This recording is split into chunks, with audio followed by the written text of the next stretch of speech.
This conversation is often reduced to labels.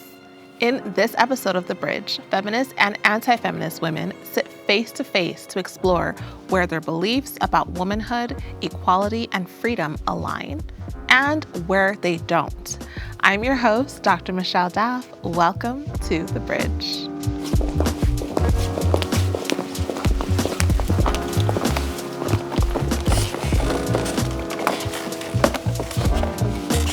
Welcome, ladies. Thank you for being here today. I want you to just go ahead and introduce yourselves. Hi, my name is Kyla Turner, and I am a feminist. Hi, my name is Anne. I'm a feminist. I'm Bella. I'm a feminist. I'm Ceci. I'm a feminist. I'm Chelsea Godds. I'm a feminist. I'm Matrix, and I'm anti-feminist. I'm Jada, and I'm an anti-feminist. I'm Savannah, and I'm anti-feminist. Hello, everyone. I'm Maggie. I do not identify as a feminist. Hi, I'm Carmen JC, and I am an anti-feminist. Thank you, ladies. And the first prompt is, women have more privileges today than men. Okay, anyone who feels strongly can speak.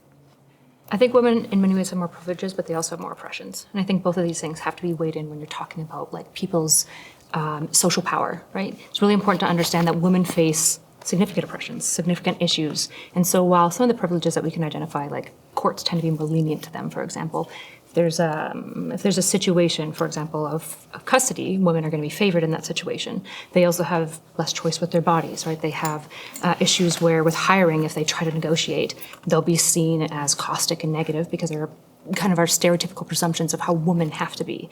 And these things impact women significantly. That's just why I would say they have less political power overall as well. Well, just one of those things was not true in regards to custody decisions in this country. In fact, men are more likely to receive custody of their children if they ask for it. If men seek custody in a court in the United States of America, statistically, they are 90% likely to receive more custody or possibly even exactly what they were asking for. I would just say that women are not more likely to receive custody of children in court. Men are. Women just are the ones who more receive custody in court. It's true. It's only 4% of men fight for custody of their children. And when they do, it's successful 90% of the time. So that would tell me that court actually favors men. I understand that there's kind of this anecdote that family court does in fact favor women, but it just so happens that women are more likely to want custody of their children. And that's where that mythology comes from. I would disagree. You mentioned that men get custody when they ask for it. And that presumes that women don't have to ask for it. Why doesn't it begin equal and men not having to ask for custody if they are actually full parents, just like the mom? Sure, that's a great question. I think it's really important that we have a conversation that our laws are written by men.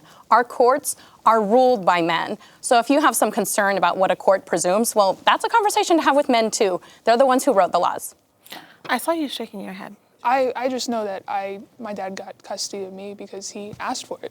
And it's a personal experience, it's not everything, but Sorry, go ahead. I completely agree that all of the laws that we have, we can vote now, but we're still in a system that was designed by men. So a lot of the issues that we have, that men have, are because of decisions that they made. But why would you start out assuming 50-50, that both parents want the kid? Because in a lot of cases, men just aren't asking, so wouldn't you want to make the assumption that the parent who pursues custody is the one who, one, feels empowered to, and two, wants to? Because I agree, there is a system set up where men probably don't feel empowered to ask for custody of their children, but I think that they should, first of all. But there is a problem, you can't just say, oh, it's fully the court system's fault. I think there is a culture that encourages young men to just say, oh, well, that's a woman's job. That's, not my job. Not, if the woman wants the kid, she can have the kid. And I don't know why a court would assume that a father just wants to be a father.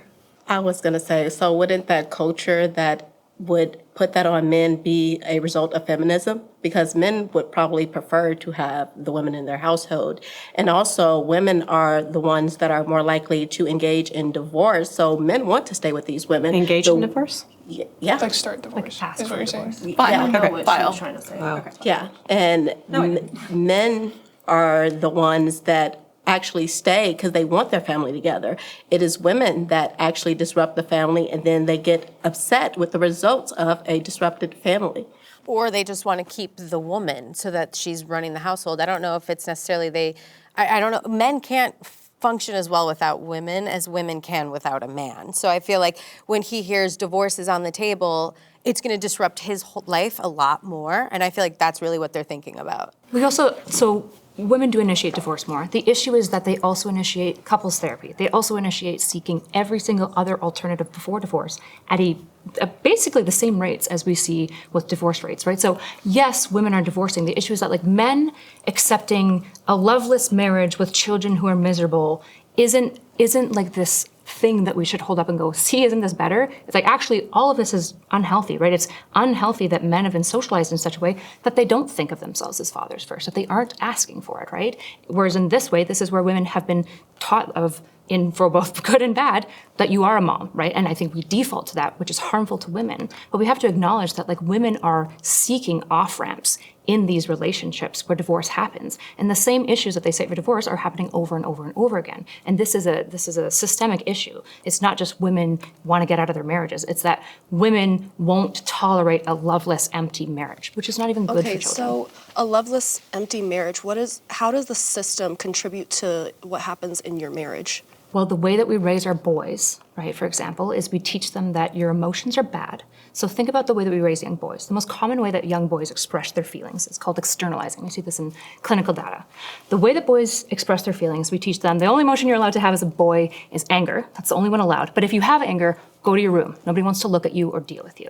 And so what we've done is we've taught men that their feelings aren't okay, that if they have them, they're isolated and weak for having them. And so the only alternative for them is anger or anhedonia, a complete like emptiness and vacuousness. And so in this way, this is how society is contributing to this, because the presumptions we place onto our children that set a course and script for them that destroys their relationships. And men are reporting this. They're lonely, they have less friends, and their marriages don't work out. Men are saying this, not just women. Really? Well, women do say it, so I don't understand why it's always like the men, because the men aren't emotional, because the men aren't this. Like, the women are the ones that want to leave. So but women want to leave, and maybe we should ask them why, because men are responsible for 90% of the violent crime in the U.S.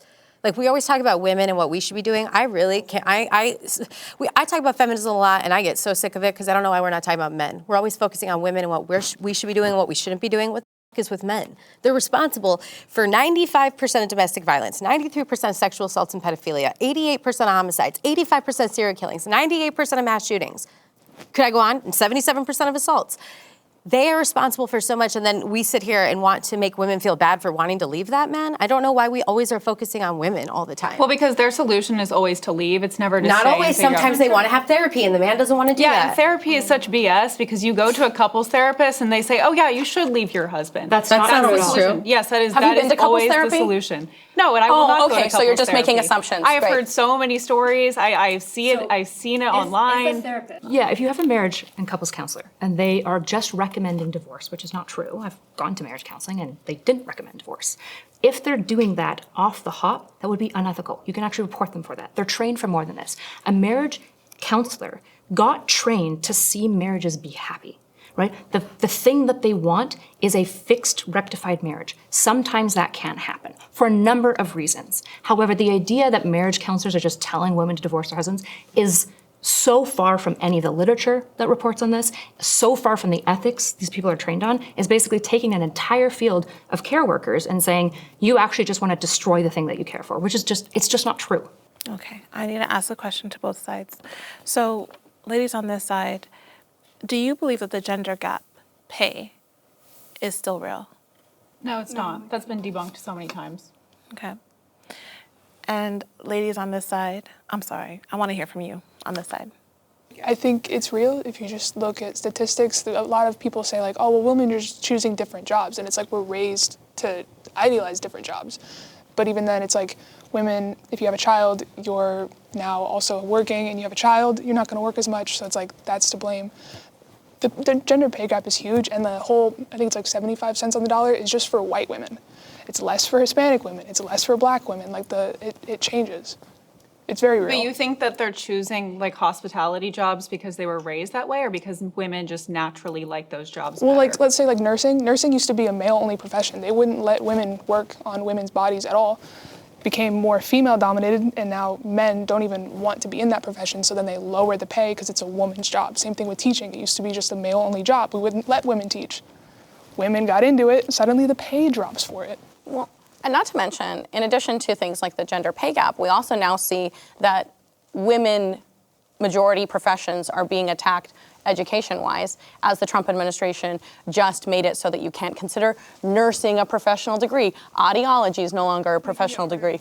Yeah, and making it harder for you to get student loans because they've maxed out how much you can get in student loans. And all of these affect women more than it affects men.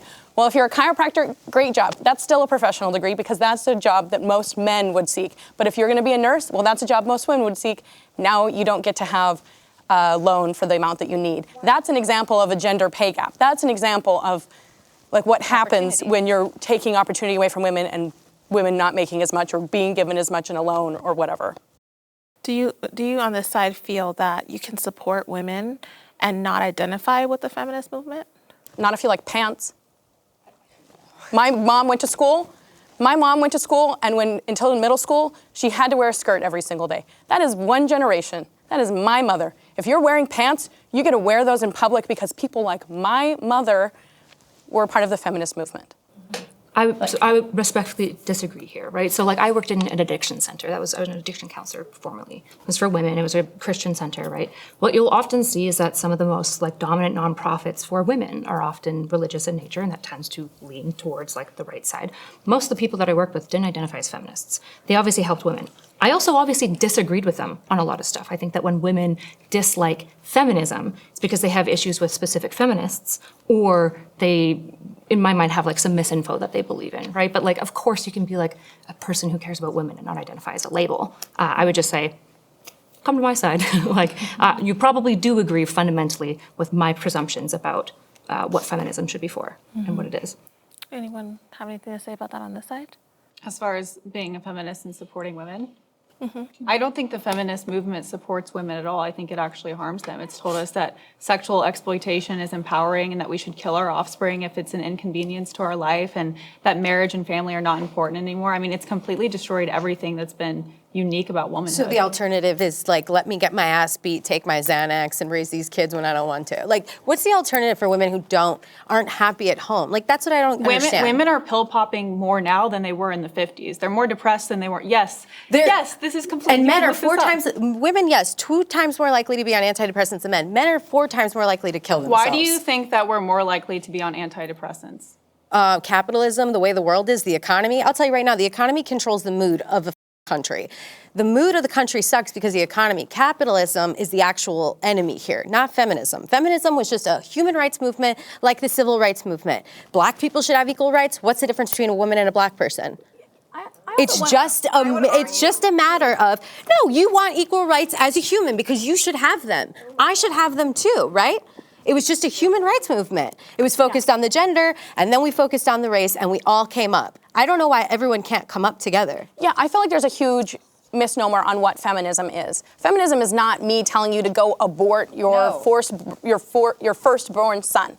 I don't care what you do with your body. Feminism is you have the opportunity to do what you want because of, you have a bank card because of feminism, you get to wear pants because of feminism, you get to have a job because of feminism, you get to get out of the house if you want to because of feminism. This is not about like trying to control your life. There is more room for people who are anti-feminists in the world of feminists than there is for people like me in your world. I don't care if a person wants to go have children their whole life and that's what they want to do. Most of my friends are stay-at-home moms. Many of my extremely liberal friends are stay-at-home mothers. And do you think I denigrate their decision to sacrifice their life for their children? Absolutely not. I'm a mother myself.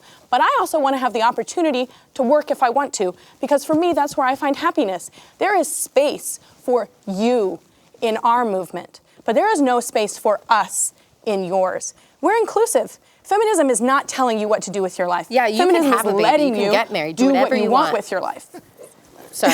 I agree, though. I agree. Do whatever you want with your life. Feminism is letting you do what you want with your life. And I don't want to tell you not to get married when you're 19 and pop out 7 kids if that's a thing that's going to be happy for you. But I want to offer people the opportunity that they can also do something else if that's what makes them happy.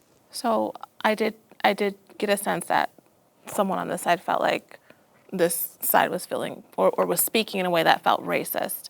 Can you speak to that? So when you said something about the difference between women and black people. As far as human rights. Can I speak, or are you going to keep cutting me off? Yeah, go for it. Right, thank you. That's like one of my main issues with feminism is like even Susan B. Anthony, like she compared white women to the black man, and she felt a way that black men got the right to vote before white women. And that's like also something that I don't agree with, because white women think they're superior to black men, you know? Why do you need the right to vote before our men? That's the question I would ask. I'm saying everyone should have it at the same time. But why do you have to I'm not talking about when it happened. I'm saying everyone is a human. It was just, doesn't you just matter your throw in race or your gender. This is the thing, I feel like you should be able to live your life the way you want. That's the feminist movement. But why did you have to choice bring now. up black people? That's what I'm trying Because to say. it's a human because you're rights performative. movement. I'm comparing. Because you're performative, babe. Okay, You're I'm performative. comparing human rights movements. Black people exist. Women exist. You don't have to I speak think on it. both of them Don't speak on it. Why? It's a human rights movement. That's what we're It's talking not about. productive. I'm telling you, I don't like It's not productive to talk it. about human rights movement and compare the two when they're just about equalizing things for people so that we can all come up I'm letting together. you know that it's offensive. I'm telling you that it's offensive. It's offensive for me to say Yeah. that women should have the same rights as black people. Yep, it is. It's offensive for me to say that all humans should have the same rights as everyone. That we should That's all not have the what same you rights. said. There's a difference between everyone Literally and black right people. now, I'm saying everyone, I don't give sorry, what your skin color is, what's between your legs, I don't care about any of that. I want everyone to be able to make the decisions they want for themselves and have the same rights. I don't want you to have any less rights than me. I don't want this guy to have any less rights than me or more. Everyone should be even. That's fucked up for me to say. Okay, good. Could I just ask, I'm just curious what's racist about the statement that I want women to have the same rights as black people? I'm just, because you said that's racist. I'm just curious what's Well, racist because about that. first of all, you guys classify women as second sex, right? You guys think women, this comes from the feminist movement. We look at women and we say, oh, we're treated as second-class citizens, we're treated less than men. And so it's a little bit dehumanizing to say, for one, you want to fight for women to have better rights, and then to look at black people, which isn't just black women, that's black men, our men, that we need to be, we expect our men to be strong, and for you to say, oh, well, women deserve the same rights, black people should get the same rights as women, there's this culture in black culture where our men are constantly emasculated, right? So I'm very, very my husband's a black man, so I'm very intentional about how we speak about our black men, and I don't like that. I wasn't talking about just black men. But you need to be mindful, okay? Since you're a liberal and that's what y'all are about, you need to be mindful. I didn't say anything racist. That's it. I didn't say anything like that at all. You're But trying you to did. misconstrue. Now you not are a getting my twisted. Thank you for. Did she answer your question about what I don't offended her? feel like and I'm not trying to be. I know you're trying to actually understand. I genuinely which understand. part of the conversation offended her, and I think It wasn't you. She said something. No. I understand it wasn't me. I'm trying to understand. You said the statement, I want women to have the same rights as black people. I'm trying to understand what's racist about that. I think Because you wouldn't say that about a white man. When it's the men part. I think that got Right. added to. You don't have to say women and black people and then not speak on what about the black men? You know what I mean? I don't understand why you do that. Can someone speak to this? Am I crazy? Did anyone else? Did any other ladies on the side feel that same way about that statement? I think she's just kind of referring to women should have the same rights as everybody. Why do you have to single out black people or black men? The reason I see Black men not have men. the same rights as everybody right now. The And reason, women have the same rights as everyone. We're equal right now. So how far do feminism have to go before you guys see that we're equal? But you want to I'm not talking about you guys because I don't know where you stand as far as anti-feminism. But there are people that are actively working to take our rights away, so that we are backsliding into time. That's why As I'm far here. as abortion? That's Repealing the 19th. getting rid of the women's right to vote. The 19th is never going to be repealed. I think people are trolling. Never say about- never. But she's right. I meant everyone should have the same rights. And I only brought up black people because of the civil rights movement happening around the same time. These were human rights movements. We all tried to come up together, which I love, and I think we all should have the same rights. I don't think that's Yeah, I For don't think you now. had ill intent. I don't think you had ill intent. I'm just like, we need to be careful about how we speak when we're bringing in Black people, because we're always constantly attaching every civil rights kind of movement to Black identity. Like, we're always the LGBT, everything. It's always connected to Black people. And so I'm just like, no. That's what I'm saying is no. I don't think that you were trying to be like evil about it, but I'm just saying be careful, because y'all have a tendency to always group Black people into every single thing, and it's just not always the time to speak on it. I have noticed that feminists, and myself included in this, tend to get uncomfortable with conversations about race. We don't know how to talk about race very well. And even just this whole debacle that just happened was just kind of like affirming of that, of like, we need to get better at it, because... Thank you. That's what I'm saying. Like, just don't bring it up. Hi, loves. It's me again, Dr. Michelle Daff. We've really been enjoying producing these meaningful conversations for the Dr. Daff Show. However, they are very costly to produce with our large team, equipment, studio, and cast, and everything that goes on behind the scenes. If you've been enjoying these thought-provoking conversations and want to support what we're building here, I would love for you to check out my fragrance brand, Fine Forever. Fine Forever is more than just a fragrance brand. It is a celebration of faith, purpose, and beauty. We currently have 3 signature scents, each inspired by a unique Bible scripture and has within its own story and meaning. First, we have 2911, inspired by the scripture Jeremiah 29:11. It's a delicate yet vibrant fragrance that combines lush florals with soft, sweet undertones. It is a celebration of gratitude and the blessings that unfold when we walk in faith. Next is Silent Storm, inspired by Psalm 107, 28, and 29. It's a bold, captivating scent that balances strength and serenity. With warm woods and a touch of spice, it's a reminder to find peace and purpose even in life's storms. And lastly, we have Mustard Seed, inspired by Matthew 17:20. It is a fresh and uplifting fragrance inspired by faith and growth.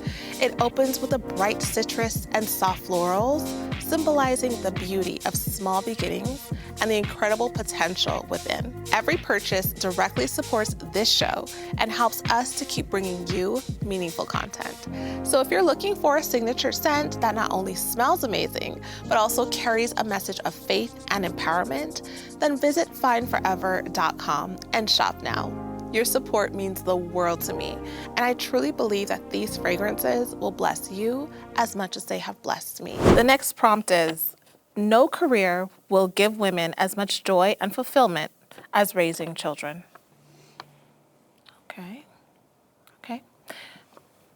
Oh, maybe someone who hasn't spoken. Go ahead. I'm a Christian, so as much as you guys know all your statistics and everything about things, it's more that it conflicts with my Christian belief so much, right? So I believe that we're here to reproduce. That's one of the things in the Bible. The first thing about men and women is that they were brought together, and then it was to be fruitful and multiply. So I think one of the most valuable things we can do as women in society is to continue reproducing and grow up, raise the next generation. So that's really important.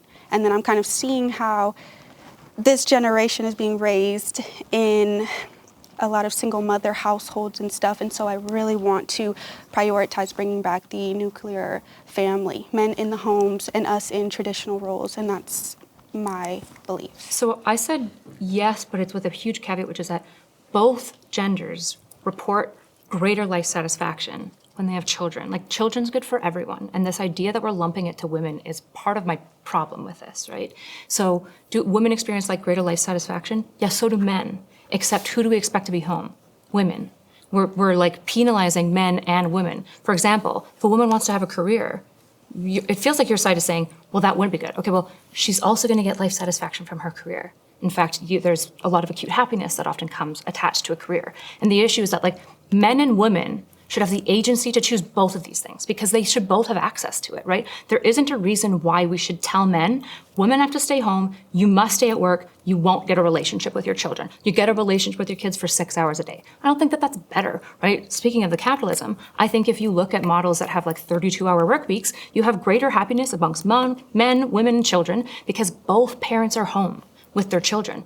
And frankly, if a woman wants to not have a child, That's fine. That's her prerogative to do, right? You can still have great life satisfaction and happiness from not having a child. I just want to say one thing because she brought up capitalism. The nuclear family unit, I love the idea. Honestly, my dad was a stay-at-home dad for a while. Then my mom was. They like switched on and off a little bit, which I loved having my dad at home. I thought it was dope. And I think it would be awesome if we could have a parent in the household. But the reality is feminism didn't stop that. It was capitalism. 1950s nuclear family unit existed because we were taxing the rich at 90%. We don't tax them anymore. Amazon and Tesla, they paid $0 in taxes. So I wish you could all be your trad wives that you want to be. I just don't know if your man will be able to afford the house to put you in the kitchen. You know what I'm saying? Like, we have to really focus on the capitalism part of it, because if you want to be able to have a woman at home with your kids, you have to be able to afford to do that. And a lot of people right now can't afford to, even if they want to. So before attacking feminism, we should be eating the rich. We should be attacking billionaires and taking back the tax money so that you can have your nuclear family unit. I wanted to speak on this one. Could you repeat the prompt for me, please? Sure. No career would give women as much joy and fulfillment as raising children. Okay. So I'm probably the oldest one here. Just turned 50 last month. So as a golden girl who has raised boys, I'm a boy mom who was a professional woman, and that cost me my marriage, thinking that the career was more important than the family. And so my position is from learning from the mistakes that I made to help younger women make decisions that they will be happy with when they're my age. And you brought up the word acute. There's nothing wrong with working. And I do want to say, we are not expecting the man exclusively works and the woman is exclusively home. Both of my parents worked and took time. You know, you work it out for your family with your husband. That's all that matters. She It doesn't. brought up the nuclear family unit. Nuclear family means mom, dad, sister, brother, or whatever it is. It doesn't mean only dad works and only mom is in the kitchen. Generations ago, mom may have side businesses, do other things, sew, bake, whatever it is. You do what's best for the family. All I'm saying, as a woman with lived experience, who has been an executive, who has had the big bonuses and all of that, I promise you, having a son that is a Marine, working with my ex-husband to raise two boys that we are very proud of, one that's going to the Air Force, nothing will give you that fulfillment than being a mother. I'm telling you now, the acute accomplishments are great, but legacy trumps everything. Well, this is the important thing of like fourth wave feminism, especially, is we want women to have agency to choose. Absolutely. And if you want to choose raising your kids, that's awesome. Yes. And if you want to choose a career, that's fine. Yes. I want even women to choose choices that might be worse in the long run, because agency and choice is so, you want to talk about biblical. Okay, God gave us the ability to choose. Right. If you think that this is feminism is maximizing the capacity for women to choose, including what you might view as wrong, right? Because the problem is that if you limit women's ability to choose, all you do is you just make good behavior the necessity of survival. That's not noble. That's not anything that we strive for.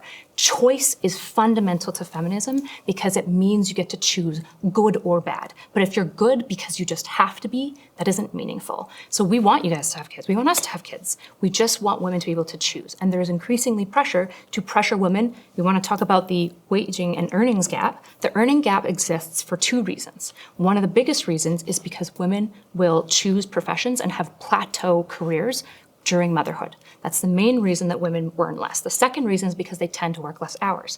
Again, because typically they choose to stay home with children. And I'm not saying career is all of this stuff, but if you want to get comprehensive here and you want to talk about happiness and meaning and choice, what we're also doing to women, which is saying, you get to choose a career, but you're kind of a bad woman if you choose career over your children. We're not doing that to men.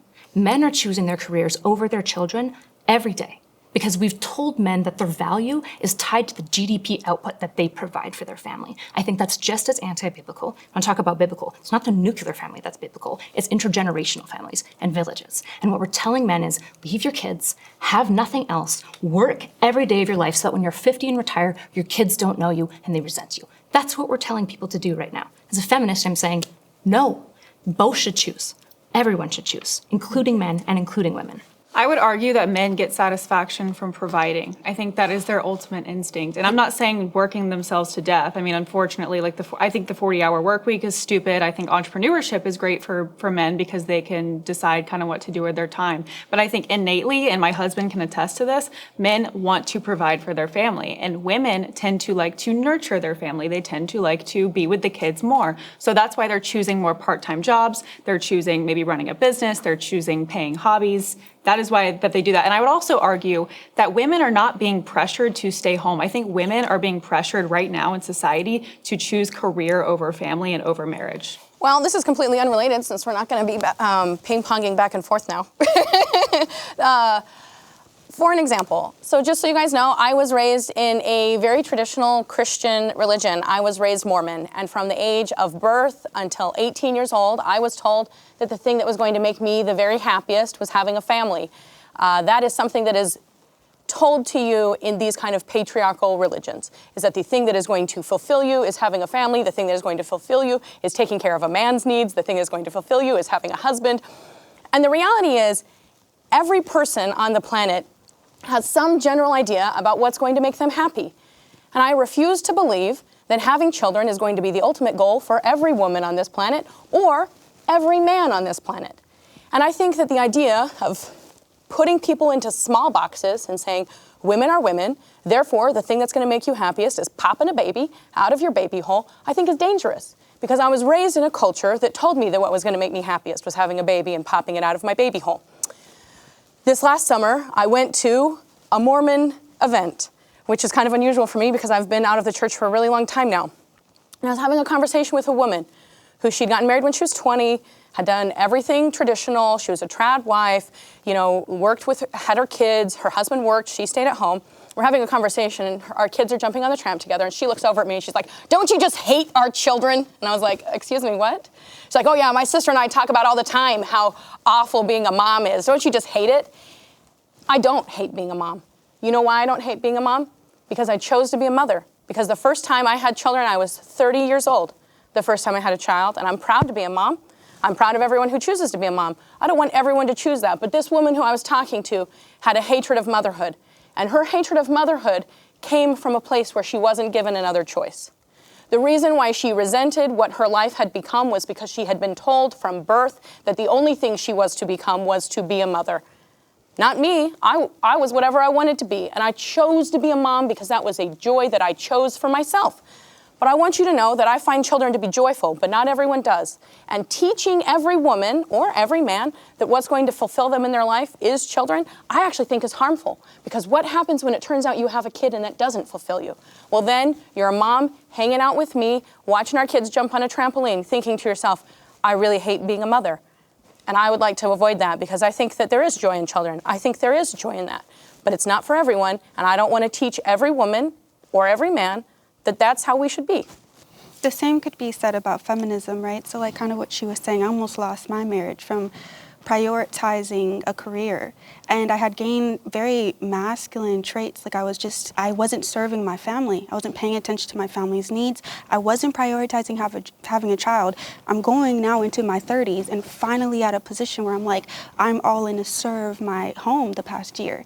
So I wasted all this time chasing after career and once again almost ended up a divorced woman. But that has nothing to do with feminism, right? Because feminism allowed her the opportunity to have a career and the opportunity to have a child, and she chose what was best for her, and she may feel that that's what ended her marriage, but I don't believe that that's what ended her marriage because her husband was involved in that too. There were two people in your marriage.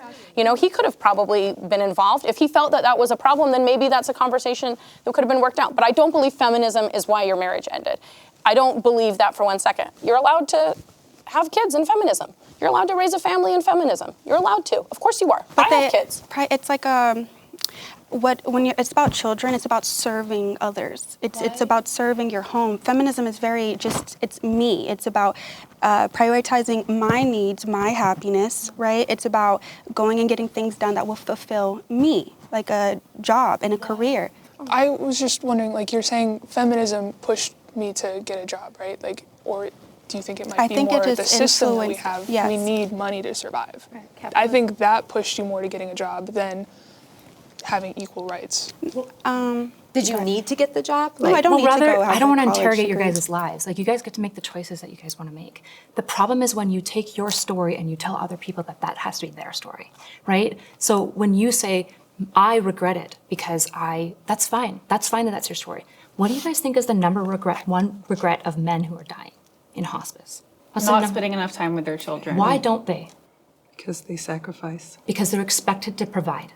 Men So, don't so if innately. both are staying home, though, who's going to provide? But the It's not issue is like- that both can provide. That's what almost all families are doing. So if both of them are gone, then daycare is raising the children. Well, that's an unfortunate issue that we could go back to capitalism. We can talk about issues as far as like providing UBI or providing free healthcare or allowing villages to raise children. I'm with you on these things. But the idea is what you're trying to do is saying men must provide, and you are dooming men and women to the same lives that they have reported saying, I'm miserable.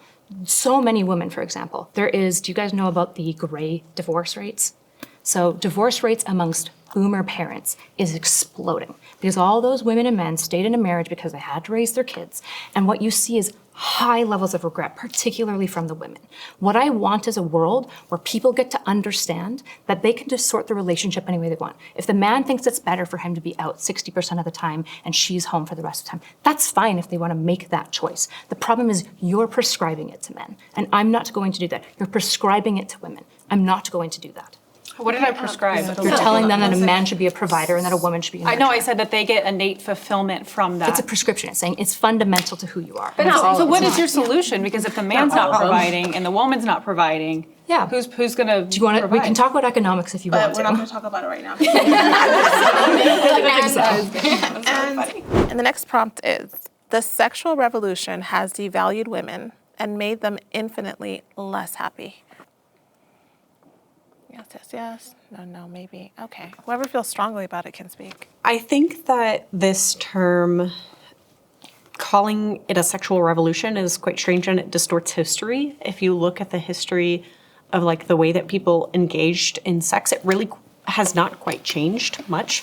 The only thing that we've seen change for the most part is the rise in social media and the rise of seeking out sexual relationships through that. Because you can go back through history and look at like the Greeks and the Romans that were very openly sexual. People were having sex in public. Like it was not a private thing. It never was. And it really only became like this private thing when you look at like the rise of like industrialism in the United States and you see sex become like commodified and it became like a dirty thing with also the rise of, you know, like religion and Protestantism in the US also kind of demonized it. And it became a weapon used against women. And I think that we've seen the pendulum go from like being hypersexual in the past where sex wasn't like a commodified thing or it wasn't a demonized thing to kind of going through this period of like demonizing people for exploring their sexuality or things like that.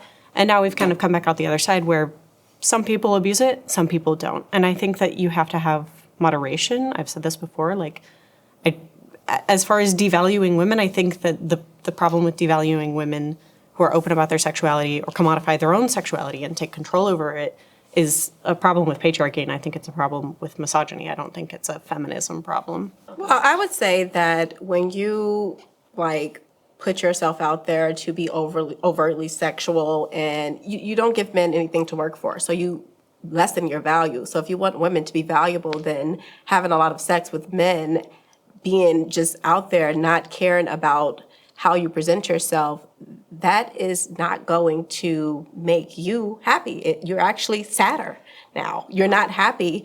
And I think that, you know, women tend, like all species, one thing we know is that we're here to be with each other. You can try to look at it like we're not equal. We provide equal value. And men can do things that women simply can't. You have, like, you... Can I ask what? What can men do that we can't? I mean, men build everything. We don't. Men protect us. They fight wars. We don't. What do they protect do. us from? Other men. No, women have always fought in wars. Women have built so many things. So many things. But in the world, like the Women roads, also weren't allowed the to. buildings, the architecture, men do all of that. Women Men were are the also part of geniuses. it, though. It's way more male geniuses than are female geniuses. That doesn't answer the question, though. The question was, what can they do, not what have they done? Well, she's answering the question a little bit, but you're saying like they're more men geniuses. They stopped us from reading. They stopped us from going to school. Okay, The first black woman lawyer right now, wasn't so- allowed to practice law. She got her law degree, but she wasn't allowed to even practice and be a lawyer. They stopped us But from that's this not what stuff. modern feminism is about. That we have surpassed that already. You guys can read, you guys can vote, you can do everything you want to But we're do, s- and you keep making issues. This is why you always talking about the patriarchy and capitalism. You feed it. Okay? Why do you think that you are a feminist in the first place? They wanted you to work.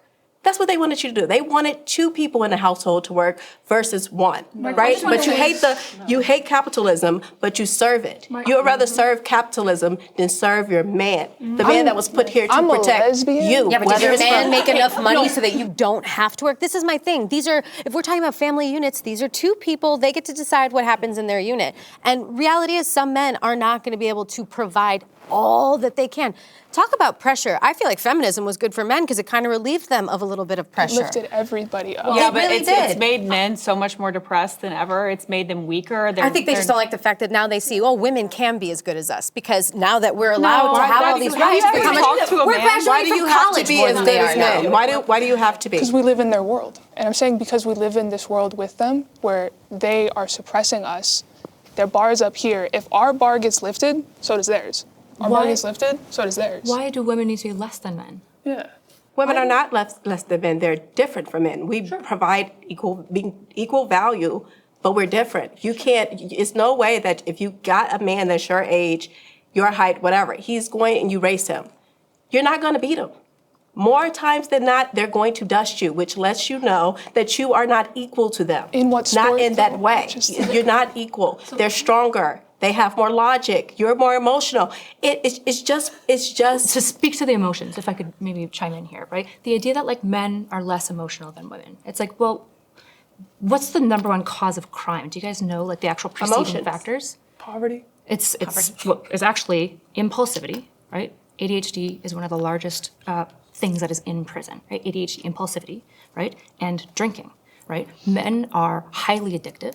They're suiciding at a higher rate than women are. The idea that men aren't emotional is again the type of prescriptive perpetuation that is bad for men. Anger's an emotion. That's bad for men and it's bad for women.